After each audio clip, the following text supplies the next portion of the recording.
भाई एक्चुअली में क्या है कि वो प्रॉपर्टी है, ठीक है। भले ही वो उसका ओनर नहीं है, मालिक नहीं है, लेकिन उस प्रॉपर्टी से जो फ़ायदा होता है, रेंट आता है, मुनाफा होता है, कोई प्रॉफिट होता है, तो उस प्रॉफिट को लेने का अधिकार उस व्यक्ति को है।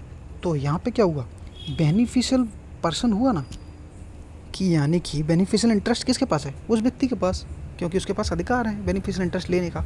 अब वो अधिकार किस तौर पे है तो वो बात की बात हो गई, लेकिन इतने डिटेल में नहीं जाना है। सिर्फ यहाँ पे समझना है हमें कि बेनिफिशियल इंटरेस्ट, यानी कि बेनिफिशियल इंटरेस्ट को समझने के लिए एक व्यक्ति हमने लिया है जिसको हम बेनिफिशियल पर्सन बोलेंगे।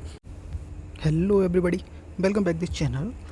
क्योंकि एक्शनेबल क्लेम हम समझने वाले थे, कुछ पॉइंट उसमें बचे हुए, जैसे कि बेनिफिशियल इंटरेस्ट यानी कि लाभकारी हित। तो लाभकारी हित आज हम क्लियर कर लेते हैं, एक्शनेबल क्लेम को समझ सकें।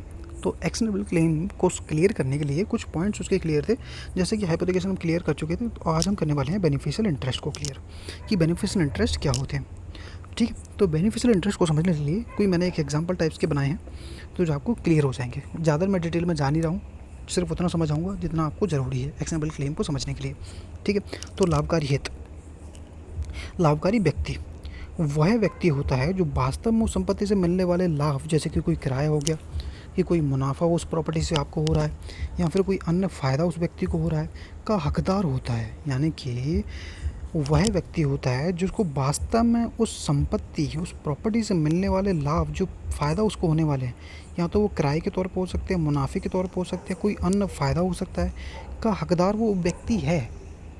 कौन व्यक्ति है? जिस व्यक्ति के पास उस प्रॉपर्टी में बेनिफिशियल इंटरेस्ट हैं, अधिकार हैं।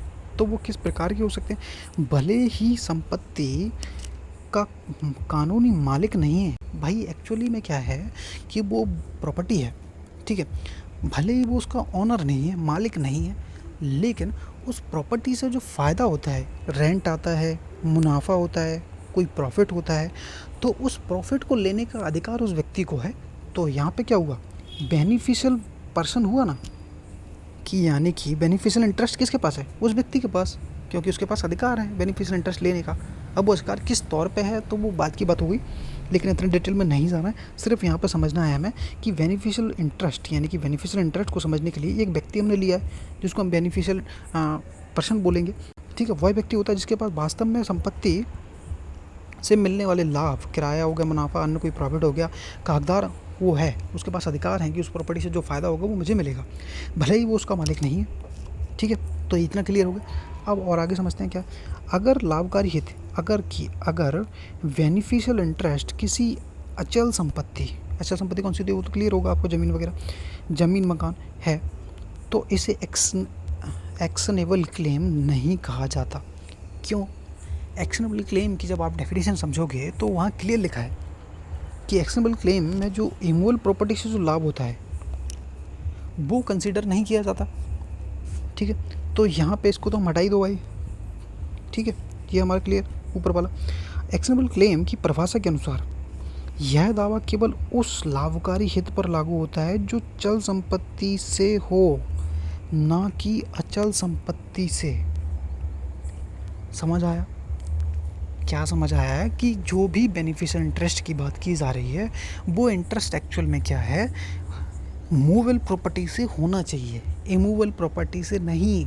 जैसे कि कोई मकान वगैरह है तो वो कंसीडर नहीं किया जाएगा, क्योंकि यहाँ पे एक्शनेबल क्लेम की डेफिनेशन जब आप देखेंगे, हम अगली जब इसके बाद हम जो वीडियो डालेंगे वो एक्शनेबल क्लेम की डेफिनेशन के बारे में ही डालेंगे।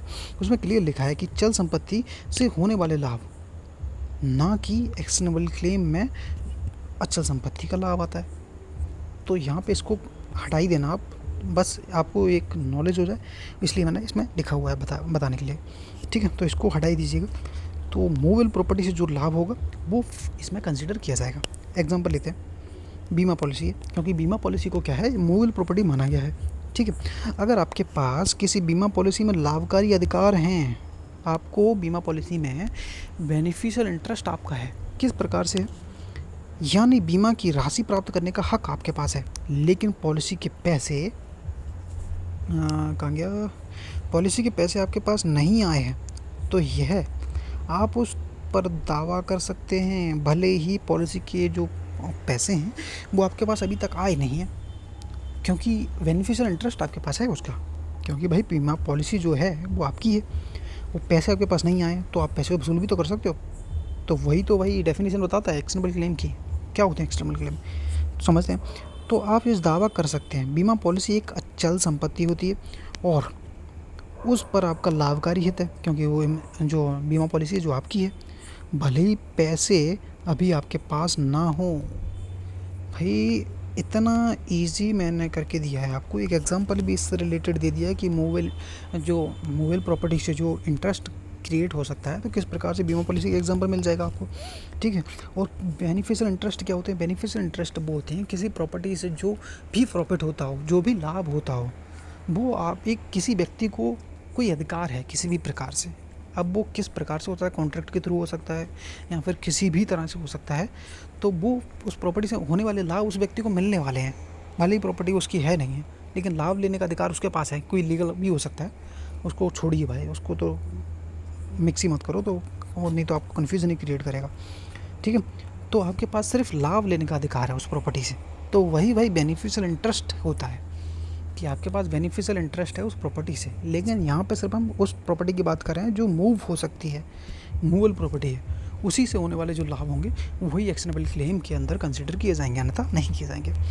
तो जो हमारे हाइपोथेटिकल क्लियर हो गया, बेनिफिशियल इंटरेस्ट भी क्लियर हो गया, और हमने कंस्ट्रक्टिव पोजीशन और एक्चुअल पोजीशन ये दोनों चारों चीज़ें क्लियर कर ली हैं, जो कि अब जो हमारे एक्शनेबल क्लेम की डेफिनेशन में एक रोड़ा बन सकते थे समझने के लिए, वो हमने क्लियर कर ली है, ठीक है। तो इससे हमारी जो एक्शनेबल क्लेम की डेफिनेशन है वो जल्दी समझ आ जाएगी, ठीक है। तो भाई वीडियो पसंद आए तो वीडियो को लाइक करना, चैनल को सब्सक्राइब करना, क्योंकि हम एक्शनेबल क्लेम की जो बाकी वीडियो हैं वो क्लियर डालने वाले हैं। पूरा जो सीरीज़ है, जो गिफ्ट वगैरह भी हमने क्लियर कर दिया है, ठीक है, एक्सचेंज वगैरह भी हो गया है। तो जो बचा हुआ पार्ट है भाई एक्शनेबल क्लेम का, वो भी कर देते हैं। इसके बाकी सेक्शन थोड़े इजी हैं, लेकिन जो डेफिनेशन है एक्शनेबल क्लेम की, जो अब डेफिनेशन तो इजी है, ज़्यादा उसमें कुछ नहीं था, ये कुछ पॉइंट थे तो नए नए स्टूडेंट को नहीं आते समझ में, ठीक है। लेकिन जब आप इसको ट्रांसफ़र करोगे, फ़िलहाल तो हम भाई एक्शनेबल क्लेम की डेफिनेशन तक पहुँचे ही नहीं है। अभी जब हम इसकी डेफिनेशन समझ लेंगे कि हमें पता चल जाएगी भाई एक्शनेबल क्लेम क्या होते हैं, भाई उसके बाद हमें इसको ट्रांसफ़र भी तो करना है, वही तो हम समझेंगे 130 में। ट्रांसफ़र प्रॉपर्टी का सेक्शन 130 है, उसमें वही तो बताया गया है कि किसी भी एक्शनेबल क्लेम को ट्रांसफ़र किया जा सकता है, क्योंकि हम पढ़ी ट्रांसफ़र प्रॉपर्टी रहे, इसलिए तो डाला गया है भाई। तो वहाँ हम यही समझने वाले हैं कि जब एक्शनेबल क्लेम को कैसे ट्रांसफ़र किया जाएगा, क्या क्या ज़रूरी होता है, क्या क्या नहीं होता, तो वो हम आगे समझने वाले हैं, ठीक है। फ़िलहाल हम जो समझने वाले थे वो मैंने आपको समझा दिया है। फिर भी कोई डाउट होता तो कमेंट कर सकते हो, पूछ सकते हो, जो भी कोई डाउट है। मैं सिर्फ भाई ऊपर ऊपर से पढ़ाने वाला हूँ कि ताकि आपको ये अगर मैं डिटेल में बताने लगा तो भाई आपकी जो डेफिनेशन है वो तो फिर कब पूरी हो पाएगी, फिर छोड़ ही दो तो आप ही भूल जाओगे। मैं सिर्फ थोड़ी थोड़ी एक इजी लाइन मैंने उठा के रखी है ताकि आपको ईज़िली समझ में आ जाए। ज़्यादा डीप मैं नहीं जाऊँगा इसमें। जो सेक्शन में हम डीप जाएंगे भाई, इसमें डीप जाने की कोई ज़रूरत नहीं, सिर्फ आपको वो सेक्शन क्लियर समझने के लिए मैंने कुछ पॉइंट्स हैं जो आपको क्लियर करा दिए हैं। तो वीडियो पसंद आए वीडियो को लाइक कर देना, चैनल को सब्सक्राइब कर देना, अगर पसंद आए तो, नहीं आए तो कोई बात नहीं भाई। Thank you.